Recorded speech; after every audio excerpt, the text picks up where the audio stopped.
अपने पति से धोखा खाने के बाद अब मुझे किसी एक ऐसे इंसान की तलाश थी जो मुझे समझे और मैं उसे। मुझे बस एक ही इंसान चाहिए था जो मेरा हो, मेरी केयर करे। मैं भी उसकी केयर करना चाहती थी और इसके लिए अब मैं एक ऐसे इंसान की तलाश में थी जिसकी उम्र 28 से 42 साल का हो, क्योंकि मैं 35 साल की विवाहित नारी थी और अभी तक मेरी कोई संतान भी नहीं थी। मेरी कहानी मेरी ज़िंदगी में बड़ी ही रोचक रही है और हर तथ्य किसी न किसी बात से जुड़ी है। मेरा पति मेरे ही संग की औरतों के साथ फ्लर्ट करता रहा, जिसका मुझे उन्होंने भी नहीं बताया, और मेरे संग की वो औरतों भी किसी से कम नहीं थी। उन्हें भी उसके साथ रंगरलियां मनाने में मज़ा आ रहा था। जब मुझे ये बात पता चली तो मैंने खुद ही अपने संग की औरतों पर नज़रें रखनी शुरू कर दी। बात उस समय की है जब मैं और मेरे पति के बीच बहुत प्यार हुआ करता था। हम दोनों की लव मैरिज थी और हम दोनों एक दूसरे से पूरे खुले थे, दिल में कुछ भी नहीं रखते थे और एक दूसरे को सब कुछ बता देते थे। शायद इसी कारण हम दोनों के बीच इतना प्यार था। हम दोनों एक दूसरे के दिल की आवाज़ सुन सकते थे।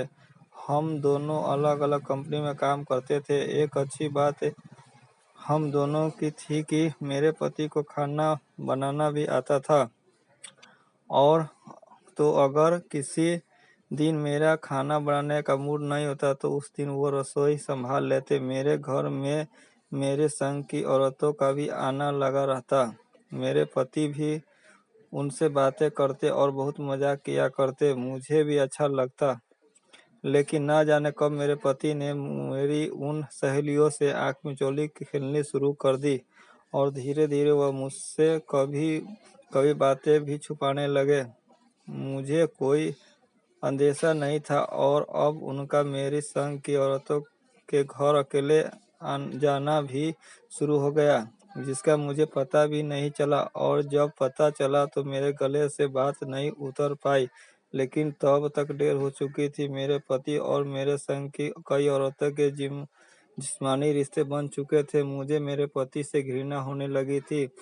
मुझे उनकी कोई बात अच्छी नहीं लगती थी। पहले हम दोनों लोग एक दूसरे से दिल से बात करते थे, लेकिन अब दिल से निकली हर बात एक कटाक्ष की तरह चुभती थी। मैं अपने दिल में किसी के लिए कोई गलत बात या पाप नहीं रखती थी, लेकिन अब सिर्फ मेरे पति ही ऐसे थे जिसके लिए कोई पाप तो नहीं, लेकिन दिल में घृणा रखना जरूरी हो गया था।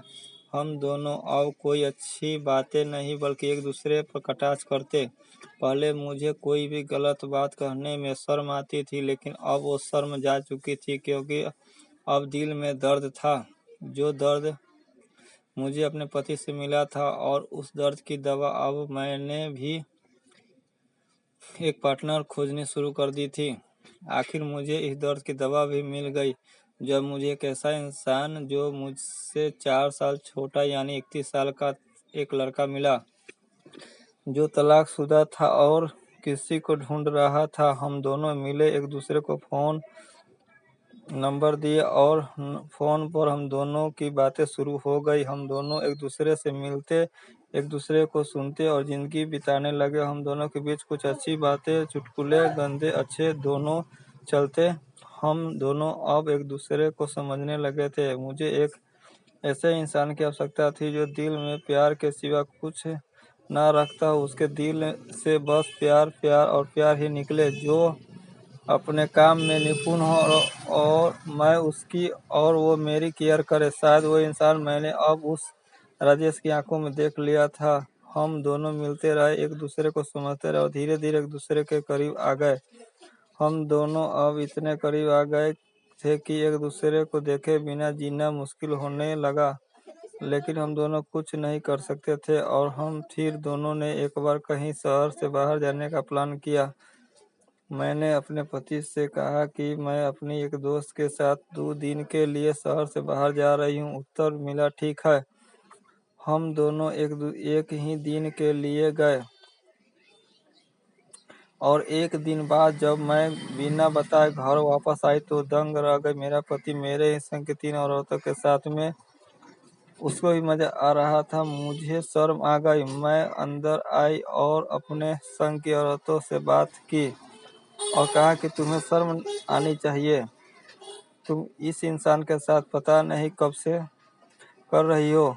इतना कहकर मैं अपने कमरे में चली गई और अब अपने पति से तलाक लेने का फैसला कर लिया। 1 डेढ़ साल में हम दोनों को तलाक मिल गया और मैंने अब अपने उस बॉयफ्रेंड राजेश से शादी कर ली। हम दोनों की शादी हुए 2 साल हो चुके हैं और अब मेरा एक बच्चा भी है। हम दोनों अब अपनी नई जिंदगी से बहुत खुश है। इस कहानी से हमें सीख मिलती है कि परिवार को बनाना बहुत ही मुश्किल है और तोड़ना बहुत ही आसान। वीडियो पसंद आया हो तो लाइक और सब्सक्राइब करें।